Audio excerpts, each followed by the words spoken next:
वंदे मातरम। स्वागत है आपका आज के वीडियो में। और आज हम आपसे करने के लिए आए हैं बात। कुछ विद्यार्थियों ने ये पूछा कि सर हम तो बहुत कमजोर हैं, हमारा दिमाग इतना कमजोर है कि हमें कोई चीज याद होती ही नहीं है, हम उसे याद कैसे करें कि हमारे को वो चीज याद हो जाए। और जब ये प्रश्न उन्होंने मुझसे पूछा तो फिर ये बताना जरूरी है कि वो कैसे याद करें। देखिए, पहली बात तो मैं ये कहना चाहूंगा कि ये कमजोर कौन होता है? कौन है कमजोर? कोई कमजोर नहीं है। ईश्वर ने सबको ये दिमाग दिया है, बराबर दिया है। बस फर्क सिर्फ इतना है कि हम इस दिमाग का सही यूटिलाइज नहीं करते। जो इस दिमाग को सही तरीके से यूज करता है वो कमजोर नहीं होता। हम कमजोर हैं तो सिर्फ इसलिए क्योंकि हम हमारे दिमाग को सही ढंग से यूज नहीं करते। सही तरीका हमें नहीं पता है कि इस दिमाग को कैसे यूज किया जाए। मुझे एक चीज बताइए कि आप कहते हैं कि आप कमजोर हैं। आप अगर कमजोर हैं तो इसका मतलब आपको कुछ याद होता नहीं है। यही कहा ना आपने मुझसे कि सर हम बहुत कमजोर हैं, हमें कुछ याद नहीं होता, हमें तो एक परिभाषा भी याद नहीं होती है। आप कमजोर नहीं हैं। सबसे पहले आप अपने दिमाग से इस बात को निकाल दीजिए, क्योंकि आपकी ये सोच कि आप कमजोर हैं वही आपको कमजोर बना रही है। इस दुनिया में कोई भी कमजोर नहीं है। मैं प्रूव करता हूं कि आप कमजोर नहीं हैं। मुझे ये बताइए कि आपकी फैमिली में कितने मेंबर हैं?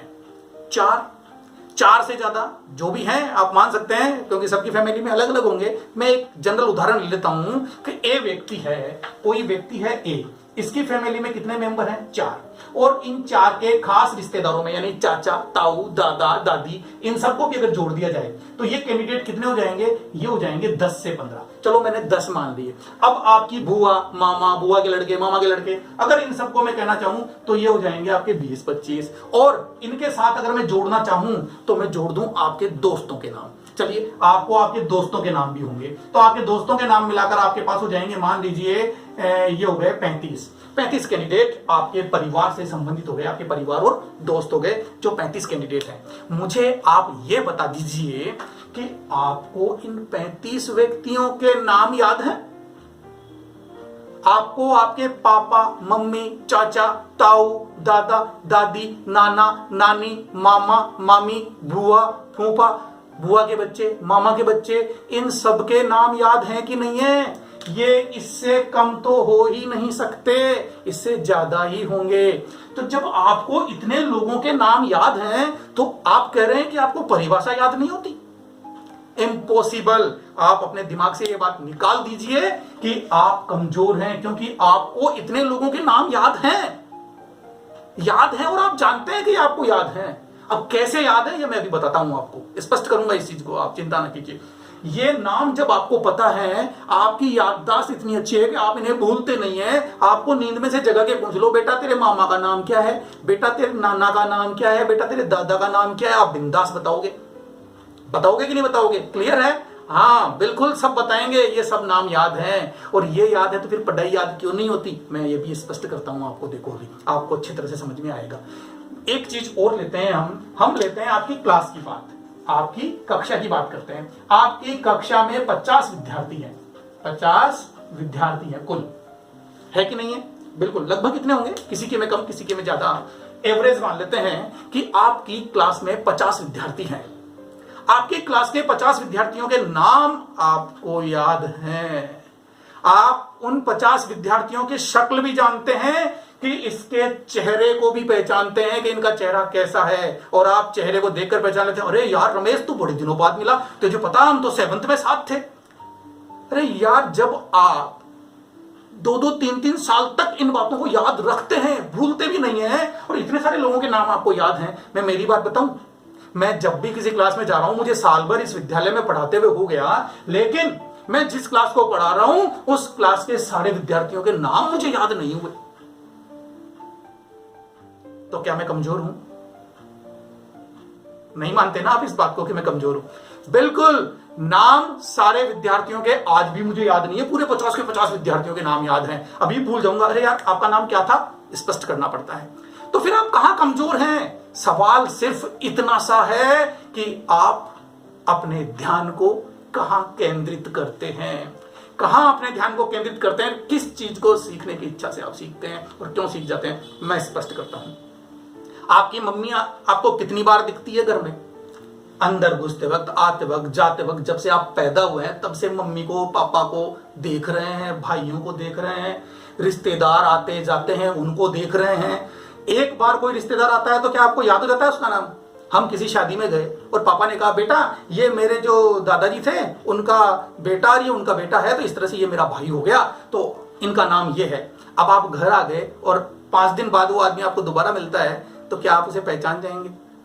आपको वो याद नहीं होता। अगर पापा ने ऐसे 5 आदमियों से मिला दिया ना, तो फिर आप पक्का कंफ्यूज हो जाएंगे। एक को तो क्या पता आप पहचान लें, लेकिन 5 को आप बिल्कुल नहीं पहचान पाएंगे। क्यों नहीं पहचान पाएंगे? क्या रीजन है इसके पीछे? सोचिए। इसके पीछे रीजन ये है कि जिस चीज को हम जितनी बार देखते हैं वो हमारे दिमाग में स्थायी हो जाती है। उस चीज का हमारे दिमाग में एक चित्र बनता है। आपको मुझे पहचानने में कोई समस्या होती है? इस स्कूल में 500 विद्यार्थी हैं और 500 के 500 विद्यार्थी मुझे पहचानते हैं। क्यों? क्या सारे के सारे इंटेलिजेंट हैं, कमजोर हैं, फिर भी क्यों पहचानते हैं? मेरा नाम जानते हैं अच्छी तरह से? बिल्कुल जानते हैं कि नहीं जानते हैं? जानते हैं। क्यों जानते हैं? क्योंकि वो मुझे रोज देखते हैं। मैंने इन 50 बच्चों के नाम याद करने की कभी कोशिश नहीं की, लेकिन इनमें से मैक्सिमम बच्चों के मुझे नाम याद है, 2-4 को छोड़कर। क्यों याद हो गए? मैंने क्या ये सोचा था कि मेरे एग्जाम में इन 50 बच्चों के नाम कोई मुझसे पूछेगा इसलिए मैं पढ़ लूं, इनको याद कर लूं? नहीं सोचा ना। तो जब इनको सोचा ही नहीं, फिर भी वो चीज मुझे याद हो गई, तो कैसे याद हो गई? वो याद हो गई, बार बार वो चीजें मेरे सामने आई, बार बार वो चीजें मेरे सामने आई, तो मुझे अपने आप याद हो गई वो। तो आपको अगर कोई चीज याद करनी है तो बार बार उसे सामने लाइए ना। सिर्फ इतनी सी बात है कि जिस चीज से जितनी ज्यादा मुलाकात होती है, जिस चीज से जितनी ज्यादा मुलाकात होती है, वो चीज हमें उतनी ही ज्यादा याद होती है। इस बात को आप अपने दिमाग में फिट कर लीजिए। तो फिर ये परिभाषाएं, ये प्रश्नों के उत्तर आपको याद होंगे कब? जितनी ज्यादा आप उनसे मुलाकात करेंगे तब। तो आप उनसे मुलाकात कीजिए, किसने रोका है? लेकिन ये मन ये नहीं करने देता। बिल्कुल, ये मन ये नहीं करने देता। मन तो खेलने में लगता है, मन तो दोस्तों के साथ गप मारने में लगता है, टाइम पास करने में लगता है, टीवी देखने में लगता है, लेकिन मन पढ़ने में कभी नहीं लगता। अजी, तो मन को लगाना सिर्फ इतना सा है कि जो चीज आपको याद करनी है उसे मन से याद कीजिए। एक हर चीज का टाइम फिक्स कीजिए, निश्चित रूप से आपको याद होगी। कमजोर आप नहीं हैं, ये वर्ड दोबारा कभी मत बोलना और इस बारे में कभी मत सोचना कि आप कमजोर हैं, क्योंकि आप अगर कमजोर होते तो इन 50 विद्यार्थियों के नाम आपको याद नहीं होते। मुझे याद नहीं है और आपको याद है, इसका मतलब आप मुझसे ज्यादा इंटेलिजेंट हुए कि नहीं हुए ना? तो फिर ये बात अपने दिमाग से निकाल दीजिए। हमें वो चीज, हमें कोई सी भी चीज जिसे हम याद करना चाहते हैं, तो आप उससे बार बार मुलाकात कीजिए, वो चीज आपको याद हो जाएगी।